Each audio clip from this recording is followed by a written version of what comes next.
So today's recipe is this amazing Kesar Elaichi Shrikhand. It's really easy to make and delicious to eat. So stay tuned to Akshata's Shrikhand. We need something called chakka, and for that we need yogurt. Now to make homemade yogurt, just take a little bit, quarter teaspoon of homemade fresh yogurt and add it to half a liter of warm fresh milk. And then we're going to set this aside for at least minimum of 10 hours to set. And after that, you will see that your dahi is all ready, all set, and nice and thick. Now we're going to keep a sieve on top of a regular vessel. We're going to put a muslin cloth or a large handkerchief, and we're going to empty all of this dahi or yogurt, tie it up. And then we're going to let all the water drain out of this dahi. After all the water drains out, just put a heavy weight on it and keep it in the refrigerator for another 2 to 3 hours. Then it will look like this. This is called chakka. Now transfer this chakka onto a large bowl. And we're going to add an equal quantity of icing sugar or powdered sugar. So I'm adding about 1 cup of powdered sugar. You can add as per whatever sweetness you like. And then with a whisk, I'm going to whisk everything together to make it into a nice smooth Shrikhand. If you don't have an electric whisk, you can also put the entire mixture into a blender and blend it. And then use a sieve and strain it so you get a nice smooth paste, or you can even use a hand whisk. Now, since this is Kesar Elaichi, I've just peeled about 4 to 5 cardamoms or elaichis, and then I've just powdered them using a mortar and pestle, and then you get this very fine, fresh elaichi powder.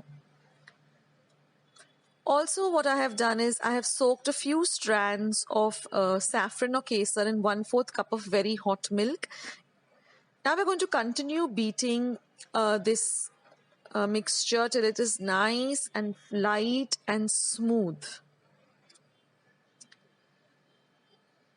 So if you're buying dahi or yogurt from out, use about half a liter equivalent of dahi, which should be roughly about 2 cups, so 2 to 3 cups of dahi. Now I'm going to be adding this lovely kesar or saffron. It adds a beautiful color to this Shrikhand. If you don't want to make it in this color, you can just skip the saffron. But I love this saffron color. So continue beating it till it's nice and light and fluffy. And now we're going to add our elaichi powder or cardamom powder to this mixture. And then we're going to mix everything very well together so that the entire Shrikhand gets nicely flavored.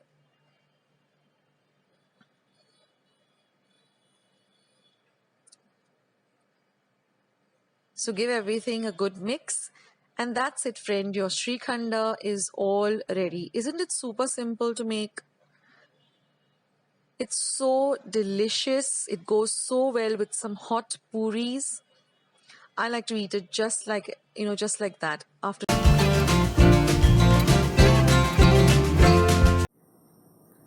Hi friends, this is Akshata here with yet another quick and delicious recipe.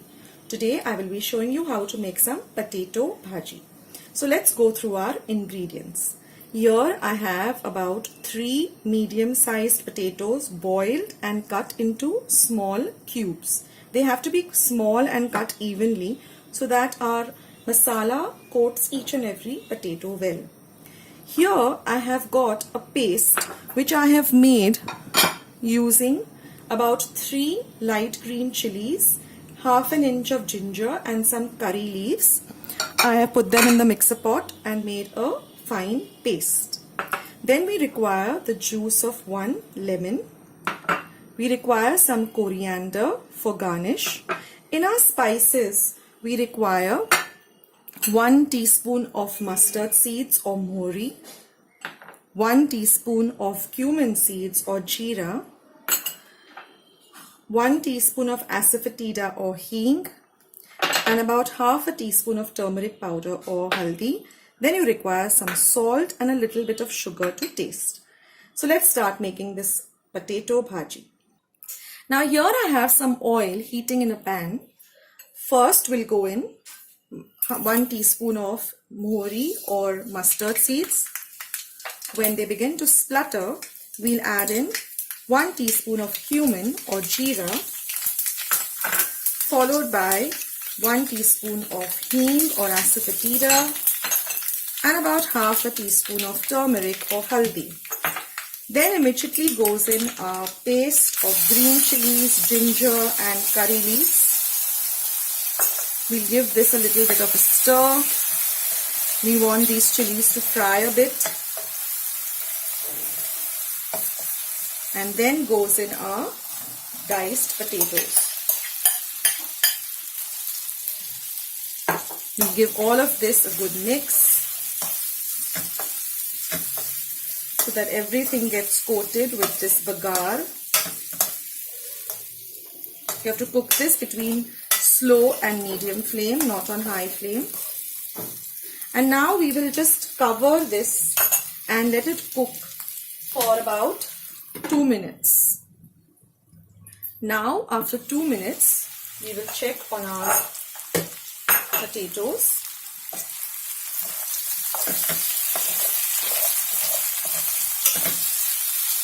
Now we will add in some sugar and salt to taste.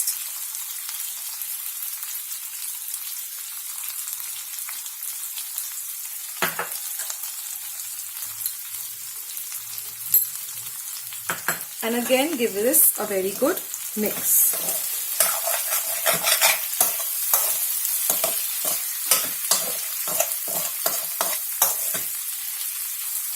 Again we will cook this for another 2 minutes. Now it has been another 2 minutes. Our potato bhaji is all ready.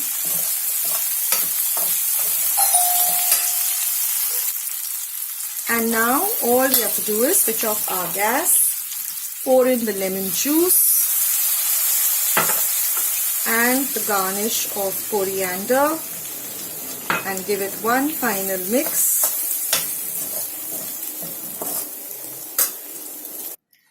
And here you have it, friends, the delicious yet simple potato bhaji or batatachya bhaji. Please try out this recipe. These puris.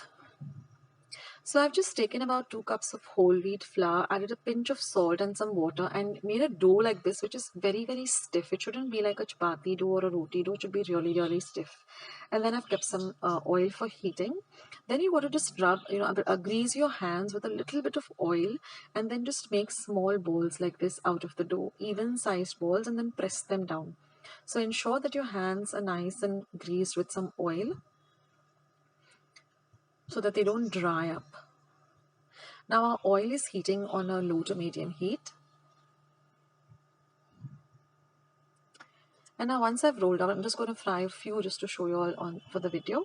And then I'm just going to roll them out. Not too much or not too less. I mean, we don't want them very thin. They should be a little bit thick, about half an inch of thickness. And ensure that your oil is also very nice and hot.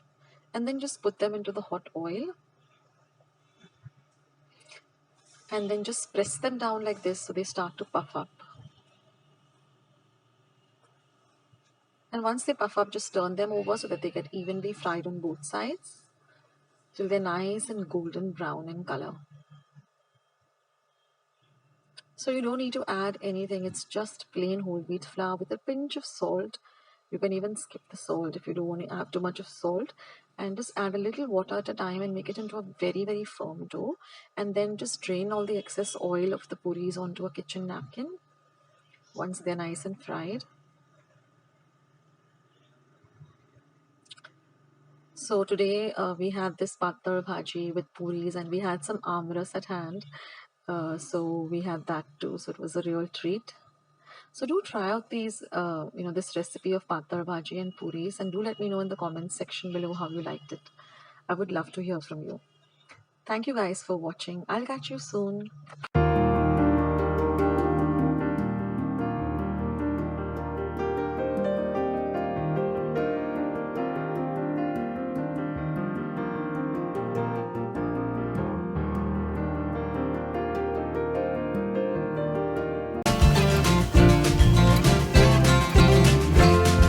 So here I've taken half a cup of freshly grated coconut. Try to use fresh coconut rather than, using coconut which is in the refrigerator. 1/4 cup of fresh coriander. 2 light green chilies that I've just chopped fine. 2 cloves of garlic that I've chopped fine. 1 tablespoon of lemon juice. 1 inch of ginger which I've just grated. About 1/4 teaspoon of sugar and some salt to taste. So these are the very few ingredients that you require, and a little bit of water, about 2 to 3 tablespoons to grind while grinding this chutney. So I'm just going to add all of these ingredients to my mixer. Now this chutney can be also used, for idlis, dosas, upma. And today I'm going to show you how to make chutney sandwiches using this lovely, fresh and delicious chutney. So I'm just going to add all the ingredients, squeeze the lime, and then I'm just going to add about 2 to 3 tablespoons of water, and I'm going to grind this to this paste, and our chutney is ready. So I'm just going to transfer this to a nice airtight glass container. And I store it in the refrigerator in the chiller section for about 2 to 3 days. Do not store this fresh coconut chutney for more than 2 to 3 days, because then coconut is perishable, doesn't have a very long shelf life. So try to use the chutney within about 2 to 3 days. Ripe Alfonso or Apus mangoes, washed it well, and I've just cut off the tips like this. And then I'm going to just peel them off. Now basically I'm preparing the mango puree. If you're using regular mango puree, then that's fine too. And now I'm just going to take off all of the pulp as much as I can from both of the mangoes.